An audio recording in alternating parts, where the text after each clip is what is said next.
जैसे जैसे गर्मी का पारा चढ़ रहा है, वैसे वैसे देश में लोकसभा चुनाव का भी पारा चढ़ रहा है। सभी राजनीतिक दल अपने अपने तरीके से मतदाताओं को लुभाने के लिए कमर कसे हुए हैं। हम लोग सुल्तानपुर में हैं। सुल्तानपुर से मेनका गांधी भाजपा की सांसद हैं और हमारे साथ यहाँ पर लोग मौजूद हैं जिनसे हम बात करने वाले हैं, बताने वाले हैं कि सुल्तानपुर का सियासी पारा क्या कहता है। हमारे साथ यहाँ पर तमाम लोग मौजूद हैं। हम रास्ते में थे तो छाया थी, यहाँ पर रुक गए तो बातचीत करना शुरू करेंगे। आपका नाम क्या है? अली रिजवान राना। क्या इस बार दिखाई दे रहा है माहौल सुल्तानपुर में, क्या कहना चाहेंगे? सुल्तानपुर में जो है भाजपा और बसपा की लड़ाई है यहाँ पे सीधी सीधी। अच्छा, एक तरफा यहाँ भाजपा और बसपा लड़ रही है। मेनका गांधी बड़ा नाम है, यहाँ से कई बार से सांसद रह चुकी हैं। पिछली बार भी यहाँ से जो बसपा कैंडिडेट थे बहुत कम मार्जिन से चुनाव हारे। इस बार क्या लगता है, बसपा गठबंधन में नहीं, गठबंधन से अलग चुनाव लड़ रही है, तो क्या रणनीति रहेगी बसपा की और क्या कहेंगे? देखिए, बीएसपी यहाँ की विनिंग पार्टी है और भाजपा यहाँ की जीतने वाली पार्टी, दोनों लोग। और समाजवादी पार्टी यहाँ से कभी चुनाव नहीं जीती है, दूसरे नंबर पे भी नहीं आई है, इसलिए अब की बार भी उसके बारे में सोचना कोई मतलब नहीं रह गया है। लोग 2022 के चुनाव में बसपा एक तरीके से पूरी तरीके से बैकफुट पर पहुंच गई, एक सीट जीत पाई, तो ऐसे में कैसे मजबूती मिल रही है उसको? ये आंकड़ा हमारी समझ में नहीं आ रहा है। देखिए, ऐसा पिछले चुनाव में जो है मीडिया के लोगों ने और समाजवादी पार्टी के लोगों ने, भाजपा के लोगों ने, ये तीन दलों के लोगों ने गठबंधन बना लिया था और उस गठबंधन के सहारे इन्होंने जो अफवाह फैलाई कि भाजपा से सिर्फ समाजवादी लड़ रही है, इसलिए जो भी वोट भाजपा को हराना चाहता तो समाजवादी के पास चला गया। अब की बार इनकी अफवाह जो है वो सामने नहीं है, क्योंकि बसपा ने अब की बार बूथ स्तर पर काम किया है, अपनी बात बूथ स्तर तक पहुंचाई है लोगों तक। इस बार एक चीज और देखने को मिल रहा है, पहले बसपा की तरफ से सिर्फ बसपा सुप्रीमो मायावती रैलियां किया करती थी, अब आकाश आनंद भी क्या नाम मैदान में आ गए, तो क्या उसका असर दिखाई देता है? पूरे प्रदेश में क्या पूरे भारत में चर्चा है। माननीय आकाश जी जिस तरीके से उन्होंने कार्यक्रम किया है, पूरे भारत में, पूरे प्रदेश लहर उसकी चल रही है। अच्छा। और युवा लोग खास करके माननीय आकाश आनंद जी को साथ हाथ मिला करके बहुजन समाज पार्टी को हाथों को मजबूत करके इस लोकसभा में ज़्यादा से ज़्यादा सीटें निकालने का प्रयास करें।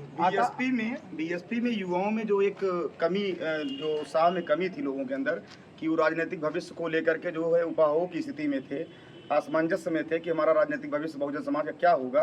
माननीय आकाश आनंद जी के राजनीति में जो है सक्रिय रूप से भागीदारी के बाद जो है ये जो असमंजस था वो खत्म हुआ है और उनके जो तेवर थे, उनके तेवर जो है उससे जो है वो नौजवान तो एकदम उद्वेलित हो गया है। और माननीय आकाश आनंद जी में जो है वो बाबा साहब डॉक्टर BR अम्बेडकर और मान्यवर कांशीराम साहब का जो है अक्स दिखाई दे रहा है चेहरे से भी, और जो उनका तेवर अभी चुनाव में दिखाई दिया उनकी चुनाव सभाओं में, उसमें वो बहन जी का जो युवा नेतृत्व था, जो युवा वर्ग में उनकी जो एक्टिविटी थी वो आकाश आनंद जी में दिखाई दे रही है। और बहुजन समाज का जो है वो युवा वर्ग जो है वो एकदम पूरा उद्वेलित है माननीय आकाश आनंद जी को लेकर के। क्या कहना चाहेंगे आकाश आनंद जिस तरीके से क्या नाम है बोल रहे हैं, तेवर दिखा रहे हैं, क्या लाभ मिलेगा उसका? अरे आकाश आनंद तो शेर हैं, बहुजन समाज का, सर्वजन समाज का शेर है और शेर की तरह दहाड़ है। उनके जैसा कोई नेता न वो मोदी है न जोगी है, कोई नेता है ही नहीं। जिस तरीके से आकाश आनंद बहुजन समाज पार्टी में जो नेता बने हुए हैं, कोऑर्डिनेटर बने हुए हैं और दहाड़ रहे हैं, उनके जैसा कोई नेता है नहीं। चंद्रशेखर आजाद रावण जो है वो कहते हैं कि आकाश, अरे चंद्रशेखर आजाद तो दलाल है, वो तो RSS का दलाल है, वो कहते हैं वो बीजेपी का दलाल है। अच्छा। उसकी बात क्या करते हैं आप? वो दलालों की बात करते हैं आप? वो तो दलाल है, वो RSS का दलाल है, बीजेपी का दलाल है, वो मोदी का दलाल है, वो तो लगाया गया है उसलिए। अच्छा, किस तरीके से युवा जो चुनाव की बात कर ली जाए, पिछले 10 साल से यहाँ पर मेनका गांधी सांसद, आपको क्या लगता है कि इस बार आपका जो उम्मीदवार है, कुछ लोग कह रहे हैं कि उम्मीदवार कमज़ोर है, लड़ नहीं पाएगा, खासकर समाजवादी पार्टी की ओर से आरोप लग रहे हैं कि बसपा तो वोट काटेगी यहाँ पर से? सुनिए, आप जानते हैं कि यहाँ पर बहुजन समाज पार्टी लोकसभा का चुनाव 2 बार जीती है और बीजेपी जीती है, कांग्रेस जीती है। यहाँ से समाजवादी पार्टी का कोई वही नहीं है। समाजवादी पार्टी कभी यहाँ से चुनाव जीती नहीं है और न जीतेगी। और लड़ाई यहाँ पर जो है बहुजन समाज पार्टी और बीजेपी में है। लेकिन एक बात जान लीजिए, एक बात जो है बीजेपी को 2 बार यहाँ के लोगों ने देख लिया है और इस बार पंकज वर्मा को इसके पहले जो है विधानसभा में किसी कारण से टिकट नहीं मिला, उनको नहीं देख पाए और लोग नजरें गड़ाए हुए हैं कि कैसे पंकज वर्मा को हम जो है लोकसभा में अपना सांसद चुनाव जिला करके भेजें। यहाँ से कौन चुनाव लड़ रहा है? पंकज वर्मा, पंकज वर्मा लड़ रहे हैं, उदयराज वर्मा उनका नाम है। अच्छा। और उनको जो है पंकज वर्मा भी कहते हैं। जी, आपका नाम क्या है सर?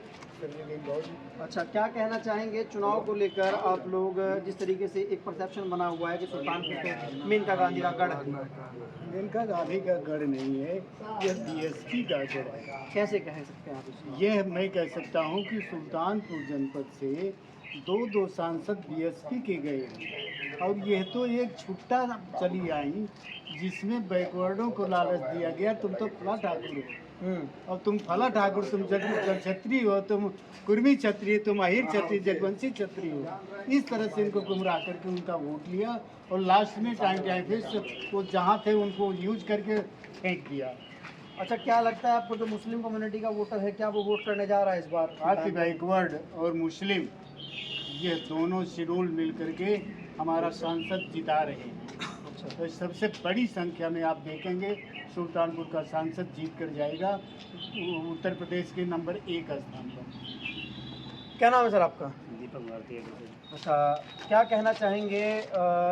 जैसे एक एक वो भी आ रही है खबर की वरुण गांधी की माता जी हैं और वरुण गांधी का टिकट भाजपा ने काट दिया, मेनका गांधी का काट नहीं सकते थे, तो क्या लग रहा है कि समाजवादी पार्टी जैसे वरुण गांधी सरकार के खिलाफ बोलते नजर आए हैं शुरुआत से, तो क्या वरुण गांधी जो यहाँ पे सपा ने कैंडिडेट दिया है, क्या ऐसा तो नहीं कि वो भाजपा कैंडिडेट के फेवर में हो या तमाम चीज़ें रही हैं? अब वरुण गांधी अब यहाँ कुछ नहीं चलेगा, अब सब उनका सिक्का ख़त्म हो चुका है और माँ का भी सिक्का नहीं चलेगा। अब दिल्ली से चलकर आई यहाँ लड़ रही हैं, सुल्तानपुर वालों को समझ रही हैं कि गाजर मूली हैं, जब चाहेंगे उखाड़ लेंगे, चले आएंगे, फिर अपने घर चली जाएंगी।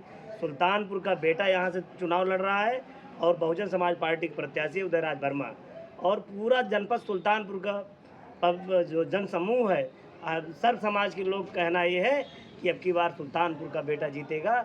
न वहाँ भुआ लाए हैं 250-300 किलोमीटर से चुनाव लड़ने, वो भी चले आए यहाँ जो सपा कैंडिडेट सब समाजवादी कैंडिडेट है, कहाँ से? बाहर से हैं वो? बाहर से हैं वो, गाजीपुर से वहाँ चले आए हैं, गोरखपुर से। तो यहाँ सुल्तानपुर की जो अभी इस समय जो माहौल है, सिर्फ बहुजन समाज पार्टी उदयराज वर्मा यहाँ जीत कर जाएंगे और बहन जी प्रधानमंत्री बनने जी, बहुत शुक्रिया।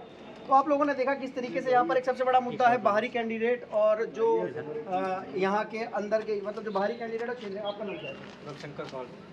क्या कहना चाहेंगे यहाँ पर सुल्तानपुर में किधर और रुझान है? आप नाम रविशंकर पाल बताएं। जी। आप गडरिया समाज से? जी गड़ेरिया समाज। तो गडरिया समाज का रुझान किस और दिखाई दे रहा है यहाँ पर? पूरी तरीके से बहुजन समाज पार्टी के साथ है और स्थानीय प्रत्याशी हैं इनके साथ है जो है। अच्छा, जी। मेनका गांधी ने किस तरीके से जो यहाँ पर काम किए गए हैं? मेनका गांधी को लोगों ने जो है 5 साल देखा जो है और उनका कोई जो है धरातल कोई काम दिखाई नहीं दे रहा है जो है, सब हवा ही है जो है। जी, तो देखिए, चूँकि स्थानीय प्रत्याशी होने के नाते ये हमेशा उपलब्ध रहेंगे जो है क्षेत्र में जो है, तो इनसे क्षेत्र का काफ़ी लाभ होगा जो है और जनता, क्षेत्र की जनता इनसे अपनी बात रख सकती है और जो है इनसे काम ले सकती है। बहुत शुक्रिया।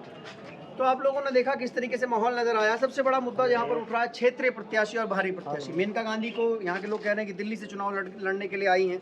उसके बाद फिर जो सपा के प्रत्याशी, उनका नाम क्या पता, निषाद जो है, रामभुवल निषाद, वो भी गोरखपुर से आए हैं। ऐसे में जो पंकज वर्मा, उदयराज वर्मा जो प्रत्याशी हैं, जो कुर्मी बिरादरी से आते हैं, जिनकी अपनी बिरादरी खुद यहाँ पर 2 लाख के आसपास वोट है, वो यहीं के रहने वाले। दूसरा सबसे बड़ा फैक्टर जो बसपा के फेवर में यहाँ का है, 4.5 लाख दलित वोटर है, जो कि सबसे मजबूत मतलब स्तंभ कहा जाता है। पिछली बार भी बसपा उसी कारण की वजह से यहाँ पर मात्र 10 या 12 हज़ार वोटों से चुनाव हारी थी।